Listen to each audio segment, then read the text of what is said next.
Welcome to the first installment of Meet the Artist, sponsored by the United Church of Santa Fe. Over the next several weeks, we're going to be having conversations with some of the Spanish market artists, where the church has wonderful artwork from a number of different people in the community, in the wider community.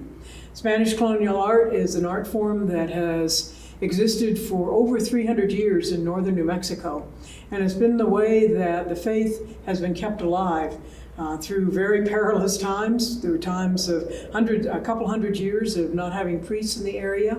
And as New Kids on the Block Protestants, the United Church of Santa Fe owes a tremendous debt to artists like Monica Sosaya Halford and others, and also their predecessors who kept the Christian faith, the Christian art, the Christian story alive and well throughout all that period of time.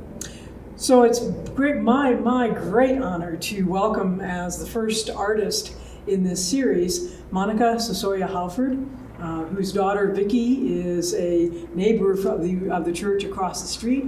And Monica, you've been showing at you've been doing your art and showing it at the Spanish Colonial Arts Market for decades. Yes? My goodness, I can't remember back when. I think when they first opened or started. Just when they first started and opened. That's right. Because they were hard up for artists. That's right. Oh no, not because they were hard up for artists. But Monica, you grew up in Santa Fe, yes? Yes, I was. Mm-hmm. Mm-hmm. And what part of Santa Fe did you grow up in? Right here, I grew up on the east side. On the east side? Yes. Uh-huh. And is that still the house that you're still in? I think so. No, I grew up on the Sequia Madre. Oh, you grew up on the Sequia Madre. Then later we moved up to Canyon. Okay.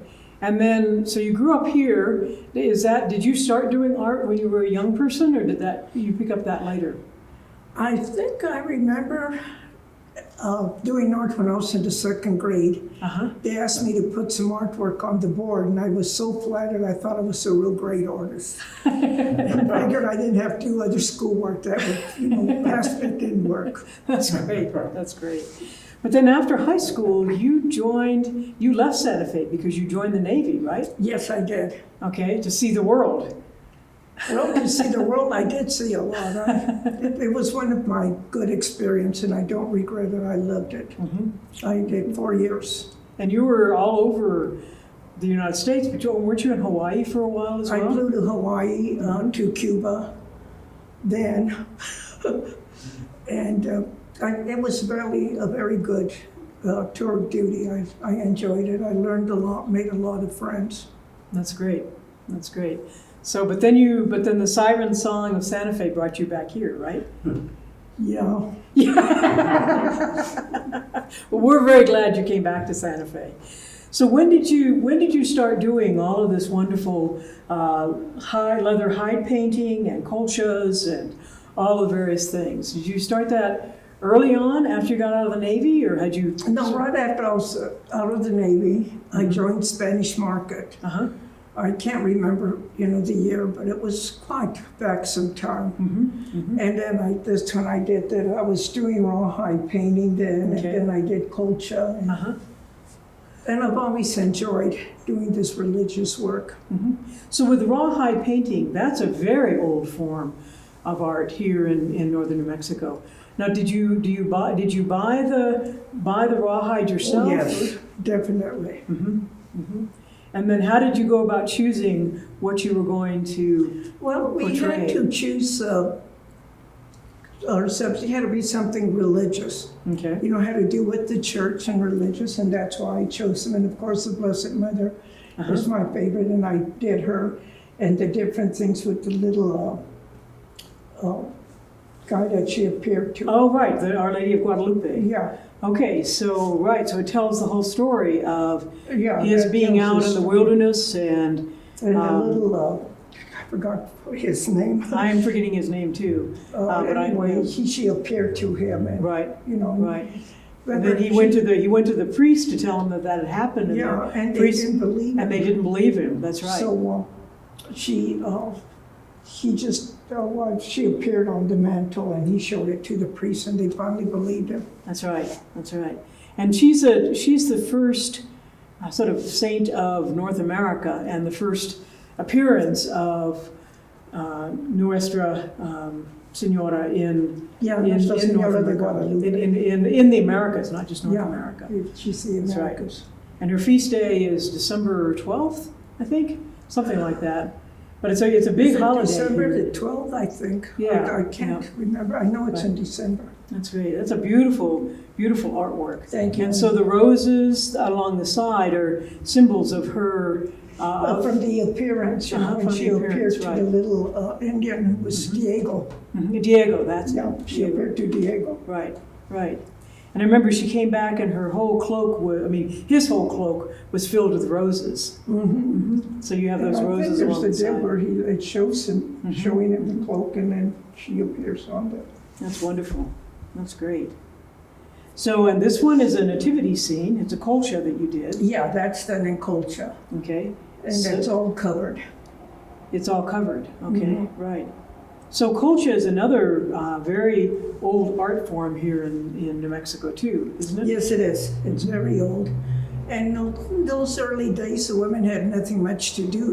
We didn't have TV, or they didn't, so they did colcha. Mm-hmm. And I love it. It's a way of relaxing, and I've taught my children colcha. Did you? Okay. Now, did you mix your own paints and all of that as well?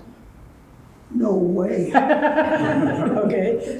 No, I get my paints, I go buy them in watercolor, unless someone else mixes them. But somebody else makes them for you. Okay. There's some people that say they're so pure they do it, and I thought, it's not necessary. That's a lot of BS. Okay, all right. So, but where did you learn? I mean, are you completely self-taught? Did you take classes? I mean, your painting is just exquisite. I'm self-taught. You're self-taught. You're self-taught. Wow. Well, the reason I didn't take classes, no one would be patient enough to put up with me. Nobody would be patient enough to put I up had to with you. do it. That's great. Now, were any of your parents or grandparents artists of any kind, or do you remember? I think Mother said that my great-grandmother did some work for the church, but I can't, Right, sure. Sure of that. Well, and it was something that I had to learn as a newcomer a number of years ago to Santa Fe, that this art really kept the faith alive in northern New Mexico. Because the priest would only come through once every 6 months to baptize or perform marriages or bury or whatever. Mm-hmm. But in between times, it was the art of artists like you that really kept the story going and help teach people about what was going on in the faith, right? Well, yes, that was right. That's great. Although most artists were like me, oh God, help them. That's great. So how did you decide to start painting on leather? Because there's not that many leather artists around. Lots of people paint on wood, and why did you choose leather? I knew some artists, and I knew some people that worked with hide. Okay. And hide always fascinated me. And when you paint on hide, it's got to be raw hide, of course. It's fascinating. It takes the color so beautifully and all. The only thing is, if you make a mistake, you can't wash it off as easy as you could others. But it's just a pleasure of working with hide. It was wonderful. That's wonderful. So, and it really did, you're right, it pops out the colors, both in the Our Lady one, and also this is one that we got for the church a number of years ago, of Jacob's dream of the ladder. The angels going up and see the angels coming down. Right. Later, when I painted angels coming down, I just painted them coming down with their heads down. Because I figured, what angel's going to go upside down there? That's right. That's great. And one thing I like about this one is that you have different color angels. Not just their robes, but their faces. Oh. They represent all different kinds of angels were of all nationalities. Absolutely. They weren't just one nationality or another. No, they weren't all like me, but they were different nationalities. That's great. So it's just a wonderful piece. And also Jacob's Dream. Right. And one thing also I really like about your art is that it's set not in the Middle East, it's set here in northern New Mexico. You've got yuccas as the plants. Sure, why not? Well, of course, I know, but it's a way of saying this story They say it happens was the here. Middle East. I say, no, it started in New Mexico. That's right. That's right. So it's really, so it anchors the story in where we are and helps us to understand this land as being sacred land as well. Mm-hmm. Very much so. Very much so. And then this is another colcha that you did. Is this the Tree of Life, or let's see? It's not marked on the back, but it's a beautiful piece. It's probably the Tree of Life. The Tree of Life, Yeah. right, right. Isn't it fascinating? She's as big as a tree. The tree's as That's right. tall as she is. Yes, Our Lady is as big as the tree. That's right. And just the wonderful colors. You have such an eye for color. It's I love color. Obviously, you're wearing lots of color right now. I have to. But the wonderful green and then putting blue and red and yellow on the tree to match the blue and red and yellow of her cape. That's just a beautiful piece. Now, who does? Did you do the tin work as well, or did I think it was a family member who did the tin work? No, it's a friend. A friend, okay. Who did the tin work, Vicky? Michael Trujillo, okay. Okay. Right, one of the really fine tin work artists as well. Yeah, because I've worked with different tin artists at Spanish Market. So, Right. Okay. And then you also painted on wood. Here's another one of Our Lady. Our Lady la Conquistadora. La Conquistadora, which was brought back to New Mexico when the Spanish returned. Yeah, After the Pueblo. and the Revolt. Father Angelico, remember, did a lot of research on That's her. right. And he was my first cousin. Oh, Fra Angelico? Yeah, Oh, we're first I didn't realize cousins. that. Okay. So, I mean, being a cousin to a priest, I had to grow up angelic.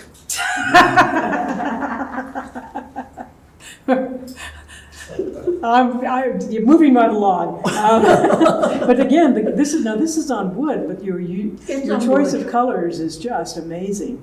I mean, this wonderful Usually gold. she's dressed in blue, but I don't know why. I just like green, I was gonna say, and yeah, I picked yeah. green. Green and gold, yeah. As a rule, That's they a usually beautiful have her in one. blue. And then also the roses down beneath. Mm-hmm. So in the crown, that's great. And she's holding a rosary. Yes. Oh, okay. So Father Angelico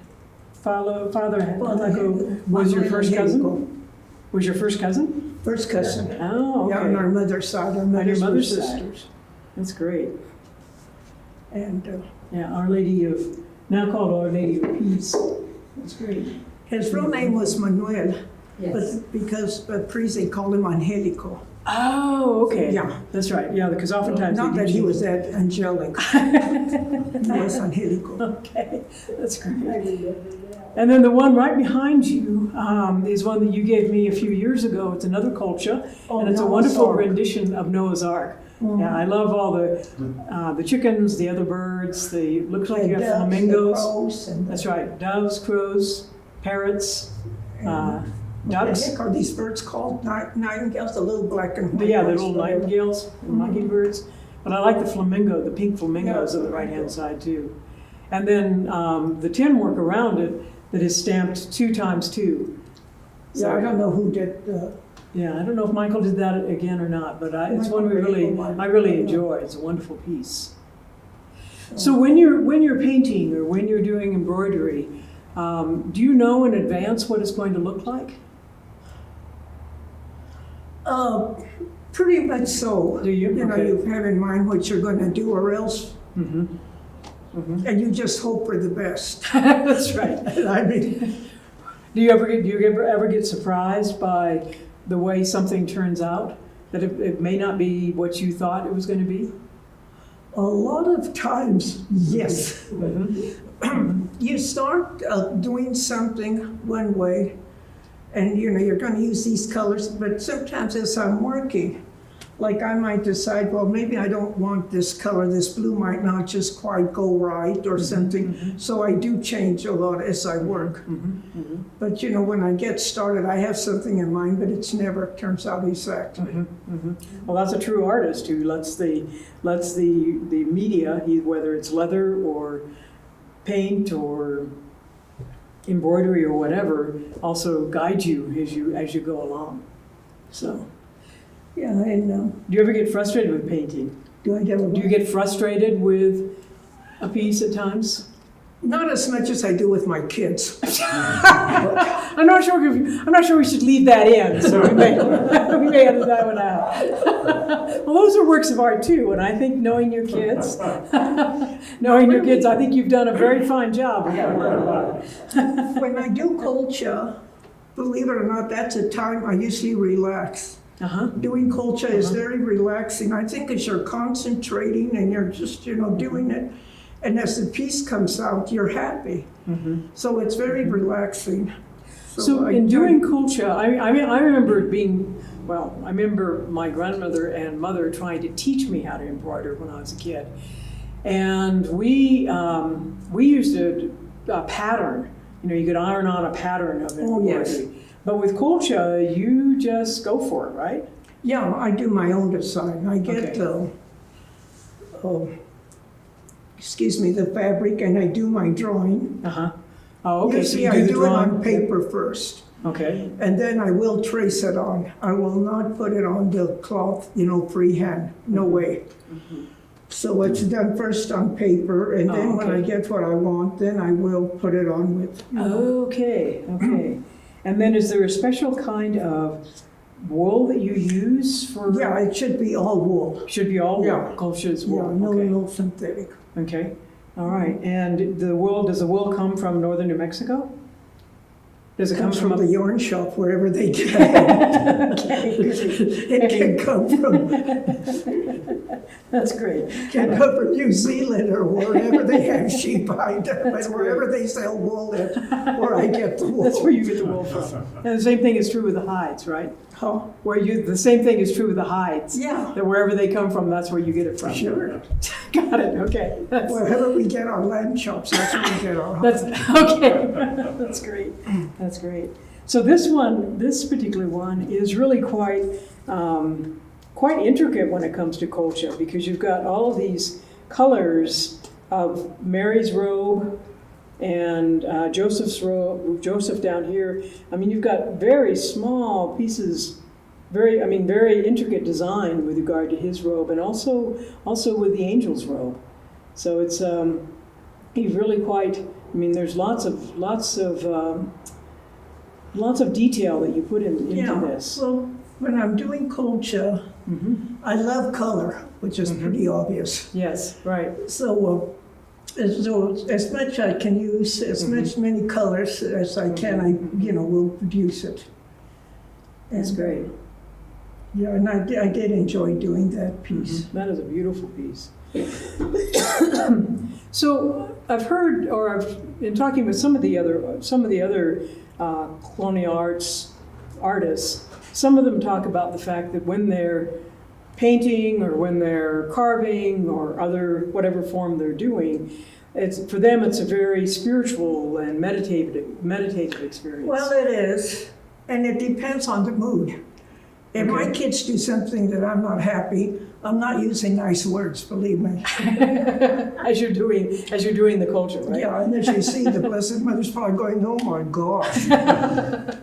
But usually, and I know people are going to think she's cuckoo, but we usually end up talking as we're talking to our painting. You're talking to the painting? Yeah, as I'm doing the Blessed Mother, I'm asking, almost praying to her, asking her favors, And the same with them, That's interesting. And as she's noticed, poor St. Joseph, he's probably going, oh my gosh. Yeah, he's sort of down at the bottom. Yeah, Joseph is often portrayed, he's sort of the silent character in the whole story. He doesn't have any lines.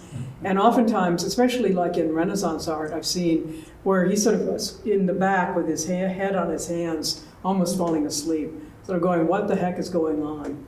Well, he's probably... Well, with all of us sinners, that poor guy does have a headache. He does have a headache, He's probably going, oh my gosh, it's like wondering not again. Not again, that's right. That's right. I think, well, and what you were saying about talking to the figures you're portraying, I hear that from writers, fiction writers, saying, well, my character didn't want to do thus and so. but I finally made them do thus and so. And I'm thinking, wait a minute, the character is in that person's brain, but nonetheless, they're in conversation with the character. And it sounds like you do the same thing that you are. You usually,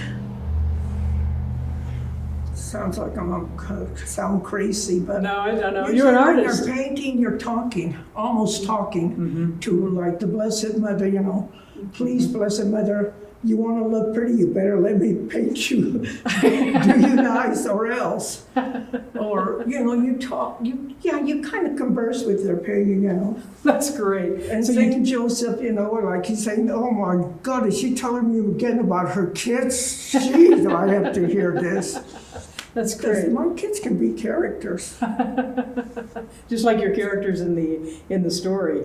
So that's great that when you're painting, for example, Mary, and you tell her that if she wants to be beautiful, she better help you. Yeah, she better. That's great. That's a whole aspect of this I'd never thought of before. That's Yeah, right. and Now with the hide paintings, do you do a sketch ahead of time, or how does that work? what was that? Just a little thing. We'll repair it. The hide painting, I usually do it first on paper. Okay. And then I trace it on. Then you trace it I'm onto not going to there. do it on that freehand, Right. no way. Absolutely. Wow. And then the colors I just as I go along. And hide is beautiful to work with. It just takes the paints, and I love working on hide. So that you're basically tracing The the black and angels the are white. going up, and the angels coming down, Right. remember, from his Right. stream. Absolutely. Later, That's right. when I did angels, I don't do them this way anymore. Because Okay. I mean, what angel's going to come down the ladder upside down? Come on. Okay, so they're coming down, They're coming down with their heads down on Okay. my paintings looking that down. follow. Okay, you're right. So Yeah, this is yeah. one of my earlier paintings. No angel's going to be stupid enough to come down that way. I don't know, maybe it's a Cirque du Soleil angel. You know, Huh. maybe it's a Cirque du Soleil, those acrobatic angels that can do all kinds Yeah. of things. Okay, and then up at the top, you have that particular top angel. God the Father. Right, talking to God and then coming back down again. Yeah, we just love this piece. It's a wonderful Thank way you. of teaching not only children but also the adults. And I that- love painting on hide. I was lucky to find hide that long. That's great. Because yeah. hide takes color so beautifully. It's just wonderful to work with hide. Well, and I've seen some of your other hide paintings. You do a lot of Matacinus pictures. Those are great too. What is the story of the Matacinus? Is that Hispanic? Is that Spanish. indigenous? Hispanic. Okay. They were brought in by the Spaniards, although they say the Indians were doing it. And if you watch some of the Indian dances, some of the Aztecs, it's very much. So for all I know, maybe the Spaniards copied, from the Indians and then brought them on. Right. I think that's one of the wonderful things about northern New Mexico is that there are the unique cultures, but then there's also this people learning from one another. Oh, yeah. And learning whether it's working with adobe or working with hide or working with certain kinds of paints or stories or whatever, and always adding northern New Mexico flair to the paintings as well. That that's where we are. Yeah, I think, well, I suppose since you're young, and you go to catechism, you start learning your religion, you learn all this, and you just do a lot of this from memory, from what, you've been taught. And, your Jacob's ladder. Now, I try to get the angels going up and down the ladders, but different nationalities. Right, I don't think know if that's they show great. up there. That's right, different Because I figure we're nationalities. all God's angels, I'm not the only angel God has. Thank God. No, yeah, you're right. We're not the only angels that God has. So which parish in Santa Fe did you grow up in? Did you grow up at the cathedral or Cristo Rey? Cristo Rey. Cristo Rey. Now, when I was younger, I did grow with it because they didn't have Cristo Rey. I was going to say, They yeah, built that. Yeah. yeah. So after we, they had Cristo Rey, we had to go Cristo Rey, and I didn't like it because, man, it wasn't as classic as the cathedral. Sheesh. Yeah, that's. In fact, when we first went Cristo Rey, they didn't even have we just had to sit on the pews. They didn't even have benches. It was so new. Right. right. But now Cristo Rey has that wonderful La ultra- yes, right. Yeah, and that's quite old, isn't it? It's old. Yeah, that's I what think. Then they found it. Yeah, they found it in some basement or something. Yeah, they found it. Right. You know. Yeah. And brought it up. That's great. That's great. So for people who are new to northern New Mexico, like only been here for a few decades, what do you think is important? I've been here a few decades. No, I know, but your family has been here for a long time. Oh, yes. That's right. Yeah, yeah. Yeah, my family came in with Oñate. Did they come in with you on Oñate? Yeah, yeah. They probably taught him the way. That's right. Our mutual friend, Monsignor Jerome Martinez, talks about the fact that his family has lived in northern New Mexico for 14 generations, and that they've lived in 3 different countries and never moved across the street. Because they didn't cross the border kept crossing them. So yeah, New Spain, Mexico, the US, and just all the mixture. I mean, people who've been here as he reminds me, that his people, your people have been in northern New Mexico long before, quote, my people, i.e. mine, ever thought of Plymouth Rock. Well, my mother always claimed that my family came in with Oñate. Oñate. I don't know how true it is, but she always was so proud. She said, well, we came in with Oñate. I said, yeah, that's why we look so darn old. That's why you look so old. That's great. That's great. So, but what do you think that people whose families don't go back as far as yours do here in northern New Mexico, what do we need to keep in mind about living in Santa Fe and living in northern New Mexico? What do you think is important? For one thing, like our fiestas, a lot of the cultures that were brought in from way back then are still revived. Yeah, right. We still follow them, our fiestas and our traditions and all. Very so. And that's very important. Yeah. I mean, it reminds people how you survive in a harsh land, and this has not always been the land of enchantment. It's been a very harsh. And the language, they try to keep us. And try to keep the languages. Learn Spanish, and, right. If we can. Right. And northern New Mexico, that's something I had to learn, was that the traditions, the art, even the language and the dichos, the sayings of northern New Mexico, are very different from other places in the United States that have large Hispanic populations. Even our food. And even the food's different. The food we do. That's right. The tamales and all this. Right, right. Green chili and all of that. Yeah. Sopapillas, yeah. Thank gosh for that. I know. I have to tell you, I grew up in Arizona, and so that was Sonoran Mexican food. But when I was growing up, we didn't have sopapillas at all. But so anytime that my mom was driving, because my mom was widowed by that time, anytime she was driving my family from Phoenix, say, over to Albuquerque to visit friends or whatever, the way that she kept us all quiet was to say that if we argued at all, or if we got into fights, there were 4 of us, argued or got into fights, that when we got to Albuquerque, we couldn't have sopapillas. Oh, boy, we were quiet as church mice that whole trip. You know, one advantage we have in Spanish, that when you want to curse, you can say something in Spanish with just 2 words that would take you a sentence or so in English. That's right. Man, we have it there. That's great. Well, I'll have to invite you back for a special screening of that particular aspect of your culture. Those special curse words. So there's some words that are really real choice. I know. I've heard a few of them. Some directed my way when I've gotten in trouble. So anything else that you'd like for us that you think is important? One time we were at Spanish Market. You know, we were there once a year. So we were showing, and these tourists came over. And this one tourist looked at us and she tells me, how come you're here when the Indians should be here? Well, the Indians are here most of the year. Right, right. Well, before I know it, I let her have it in Spanish. Of course, she didn't know what I said. But then there was this little old man, you know, and they're very quiet. Some of these Spanish people are very, very formal. And in the mornings when we go sit up, he'd look at me and he'd say, Buenos dias de Dios, Monica, which means good day, with God, Monica. And that's about it. And then he said, well, when these people said, how come you're here? Well, what I said in Spanish, I won't repeat.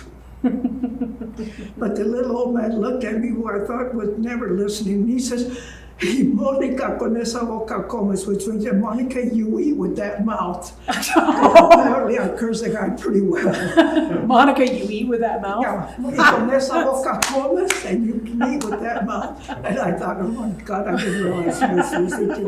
But I didn't realize my words are so bad. That's great. That's great.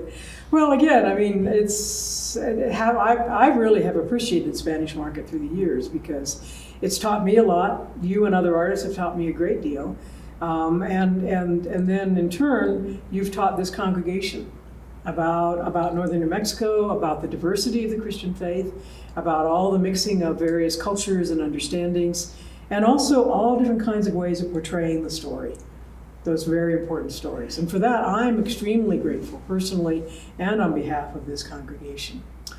Well, you know, in the earlier days, a lot of people couldn't read. Absolutely, right. So at the churches, a lot of the paintings and all this was kind of the way to teach, you know, to teach them.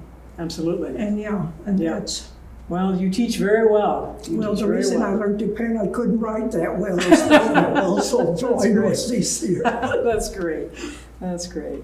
Well, Monica, thank you so much. Unless there's anything else you'd like to share, or we can sort of draw this to a close. But thank you so much both for taking the time today. Thank you, Vicki, for getting your mom here and for supplying some of the art. And thank you, Monica, for keeping the faith alive, keeping the beauty alive, and helping the rest of us see with new eyes, both the story and also this beautiful New Mexico, northern New Mexico country, culture, land, all of it.